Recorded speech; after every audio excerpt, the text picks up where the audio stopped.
అర్ధ గంటలో 20 కోట్లు కమాయించుడు ఎలా? ఎలా ఏందవ్వా? అర్ధ గంటల ఆటాన బిల్ల కూడా జేబుల వరుడు కష్టమే అంటారా? కానీ కర్ణాటక దొంగలోళ్ళ అర్ధ గంటలనే 20 కోట్లు కమాయించరు. కండ్లు మూసి తెరిచి అంతల్నే స్టేట్ బ్యాంకును లూటీ చేసి పడేసిరు. అన్నట్టు స్టేట్ బ్యాంక్ అంటే స్ట్రిక్ట్ అంటారు కదా, మనం పని కోసం పోతే లంచ్ టైం అంటారట కదా. వాళ్ళు వీళ్ళు అనుకోంగి ఇన్నా కానీ అదే స్టేట్ బ్యాంకులా దొంగలు ఎట్లా లూటీ చేసిరంటే వామ్మో చూడు మీరు మీ కళ్ళతోటి. అగో నిజంగా సినిమాలు చూసి దొంగలకు ఉపాయాలు వస్తున్నాయా, లేకుంటే దొంగలను చూసి సినిమాలోళ్ళు దొంగతనాలు ఎట్లయితాయో చూయిస్తున్నారా? ఇది నాకు అస్సలు అర్థమైతలేదు. ఇగో ఈ బ్యాంకుల 21 కోట్ల రూపాయల విలువ గల బంగారాన్ని ఎత్తుకోబోయిరట. ఇక చెప్పు కథ అంటారా?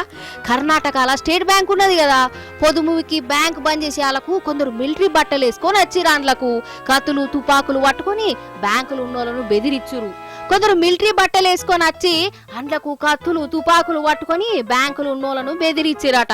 అందులో పని చేసేటోళ్లను కట్టేసి బ్యాంకును దోసుకునే పని పెట్టుకున్నారటుల్లో. బంగారం నోట్ల కట్టలు ముళ్ళలు మూటలు కట్టుకొని ఆడికెళ్ళి పరార్.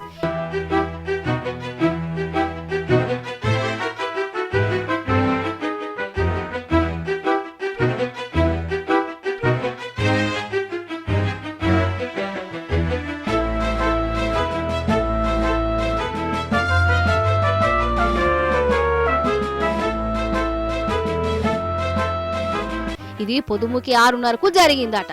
అసలు బ్యాంక్ అంటేనే 4ంటికి బంద్ పెడతారు కదా, వాళ్ళది టైం అంటే టైమే. మరి సరే లెక్కకో గిక్కకో చూసుకుందామని 5:30 వేసుకుందాం అనుకో. మరి ఈ బ్యాంక్ వాళ్ళు 6:30 దాకా ఎందుకు తెరిచి పెట్టుకున్నారు కావచ్చు? దొంగల కోసం ఎదురు చూసిరా ఏంది? ఏమో గది మనకి తెలియదు కానీ ఈ దొంగతనం జరిగిన తరికైతే సేమ్ సినిమాలో చూపించినట్టే జరిగిందో. బ్యాంక్ ఆఫీసర్లను కట్టేసి మరి దోసుకున్నారంటే చిన్న ముచ్చట్న. ఇక బ్యాంక్ అంతా లూటీ అయిపోయినాక మెల్లగా వచ్చిరట పోలీసులు. వాళ్ళ కట్లిప్పి ఏమైందో అరుచుకునే పనిలో పడ్డారు. కానీ కండ్లు మూసి తెరిచే అంతల్నే 21 కోట్ల రూపాయల బంగారం ఎత్తుకోపోయిరంటే నాకు చక్కెర వచ్చినంత పని అయింది. గిట్ల 32 అసలు దొంగలు.